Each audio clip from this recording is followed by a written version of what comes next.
For 15 years, the shifting sands of the Levant drank the bitter blood of rival empires. The gods above demanded absolute victory, but the scorched earth yielded nothing but endless, shallow graves.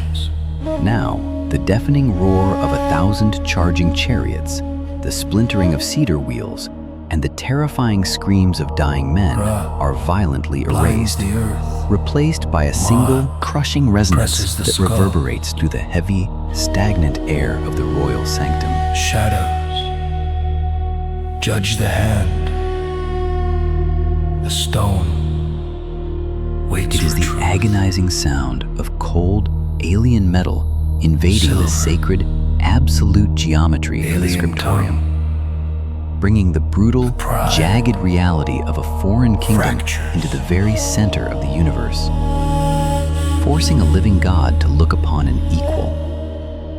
To wage a righteous war is the divine right of kings. To write a lasting peace is the agonizing burden of a mortal.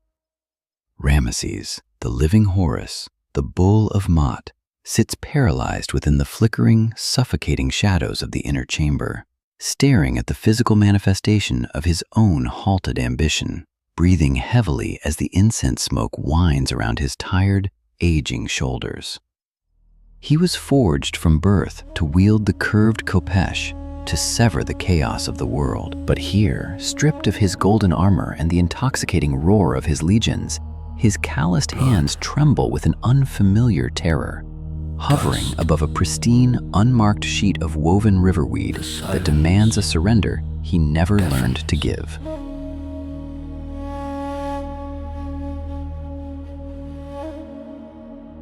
The scriptorium of Pi-Ramesses is a claustrophobic tomb of administrative power, entirely sealed away from the blinding, absolute sun of the desert empire, plunging its inhabitants into a heavy, oppressive twilight, where the fate of millions is negotiated in suffocating whispers.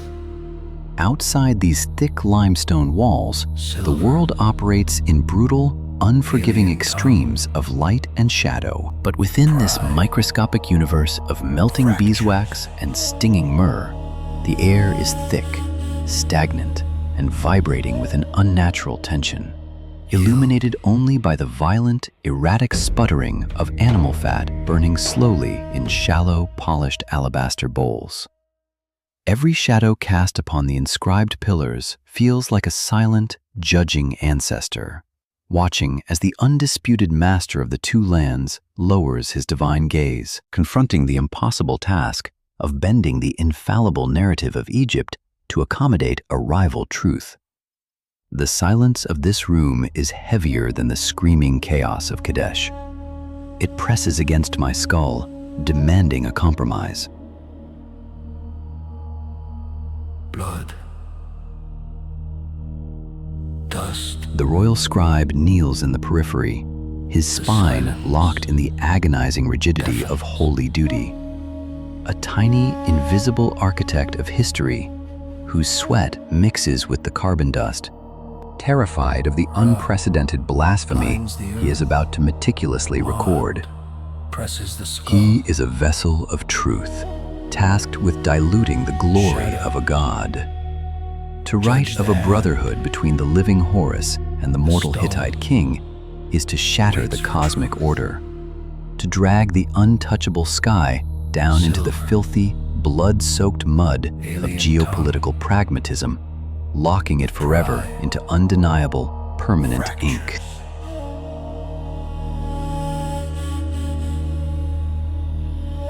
The pharaoh's hand touches the cold, unyielding surface of the Hittite tablet. It is heavy, brutally forged, and deeply scarred by the violent, wedge-shaped cuneiform of King Hattusili, an alien script that slashes violently across the polished silver like the jagged, bleeding wounds left upon the charioteers who fell screaming along the Orontes River. Every harsh indentation is an insult to the fluid, harmonious beauty of Egyptian hieroglyphs, a physical manifestation of a stubborn enemy who refused to break, who refused to bleed out, and who now demands a seat at the divine table of eternity.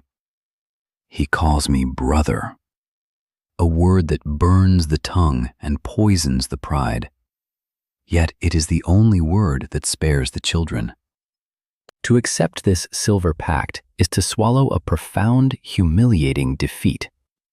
Ramesses closes his eyes, fighting the desperate, blinding urge to sweep the tablet onto the stone floor, to call for his generals, to drown the region in a final apocalyptic flood of arrows, chariots, and relentless, undeniable imperial violence. Blood. Dust. But the memory of the rotting dead stays his hand. Deafens. The horrific stench of bloated corpses baking under the Syrian sun. The hollow, empty eyes of a generation of young men swallowed entirely by the meaningless vanity of royal ambition. Presses the skull. The true godhood of a king is found in his profound restraint. Shadows. He slowly opens his eyes, staring down at the terrified scribe. A silent, heavy command passing between them. A devastating order to begin translating the ugly, jagged language of survival into the sacred, flowing geometry of the divine Egyptian record. Fractures.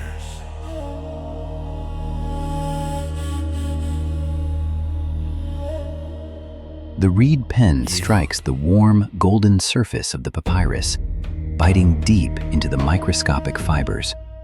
Each stroke an agonizing concession, pulling the immense, crushing weight of reality down upon the mythical, invincible narrative of the untouchable pharaoh.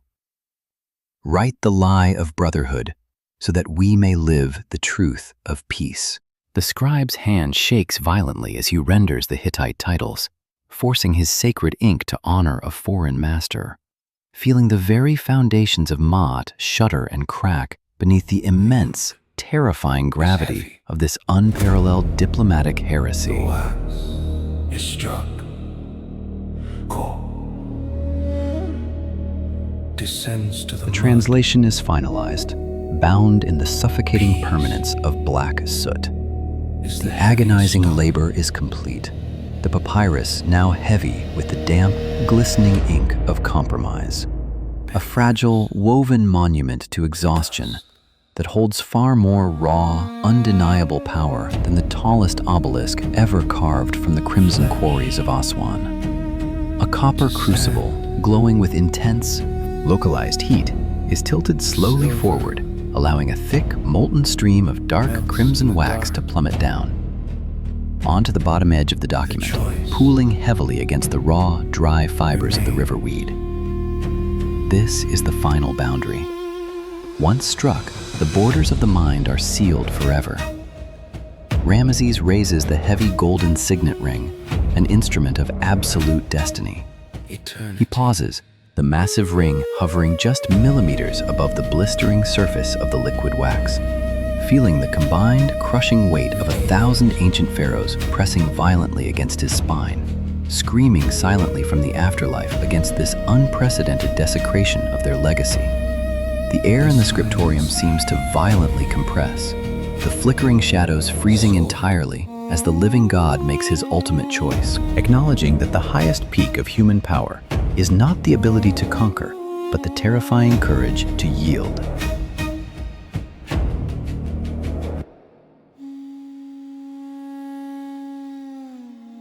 The seal plunges violently into the burning wax, shattering the ancient paradigm. The impression is locked instantly into the rapidly cooling resin, a perfectly symmetrical, undeniable stamp of royal approval that binds two warring empires into an agonizing, beautiful equilibrium, ending the slaughter with the quiet, microscopic finality of cooling clay. Is the heaviest stone. Ramesses exhales a long, shuddering breath, his chest collapsing slightly, visibly diminished by the immense psychological toll, yet simultaneously elevated to a profound, tragic state of actual divinity. A mortal man who successfully chained the savage dogs of a generational war. I have traded my immortality as a warrior for for the heavy chains of a peacemaker. Melts in the dark. The choice remains. The heavy incense of Pi-Ramesses evaporates into the cold, sterile air of eternity. The massive limestone pillars crack and dissolve into fine, meaningless dust. The gold is stripped away by desperate grave robbers, and the mighty river shifts its course, swallowing the great city under thick layers of suffocating mud and the relentless march of unforgiving centuries. The silver tablet, the heavy alien object of compromise, is melted down in the dark fires of a forgotten collapse. Its raw material forged and reforged into the petty, bloody coins of smaller, insignificant empires rising and falling in the darkness. The physical anchors of the great truce are completely obliterated by time. Yet the geometric ghost of that excruciating administrative burden refuses to die. The memory of that agonizing concession traveling silently across millennia, transcending the brittle fragility of papyrus and the false permanence of metal, refusing to be buried under the shifting sands. Matter decays into the earth, but a profound, agonizing choice echoes indefinitely through the void.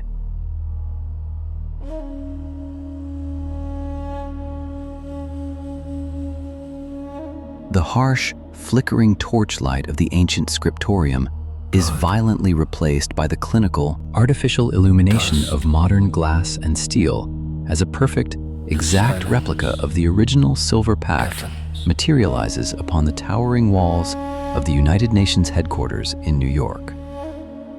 It hangs as a silent, desperate prayer over a fractured, burning world. A singular, monumental reminder staring down at a new generation of desperate men in tailored suits, urging them to understand the brutal, undeniable truth discovered in the shadows of the ancient delta, that the mechanics of survival are always written in the ink of compromise. Is heavy. The wax is struck. The grand chariots are nothing but rotting splinters buried deeply beneath the dunes. The sharp, terrifying khopesh that once severed the chaos of the ancient world is now a dull, harmless artifact resting behind thick, reinforced glass, entirely stripped of its violent, glorious context, stared at by uncomprehending eyes that have entirely forgotten the heavy cost of blood. The mighty God King Ramesses is stripped of his divine flesh, reduced to brittle, blackened bone and dried leather. His supreme vanity humbled by the absolute, uncompromising chemistry of decay, proving that even the children of the sun must finally submit to the dark. We are not remembered for the enemies we slaughtered, but for the swords we sheathed.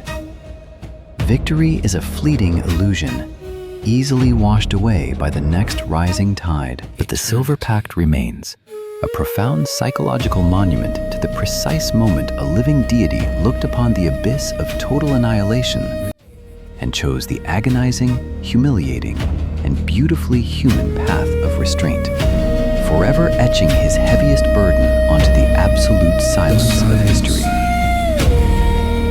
The ink dries, the wax hardens, and the exhausted sigh of an aging ruler becomes the foundational breath of modern diplomacy, a haunting testament to the terrifying courage required to stop a war, an eternal lesson written in the fragile dust of a forgotten room. To write peace is the greatest, most terrifying act of defiance.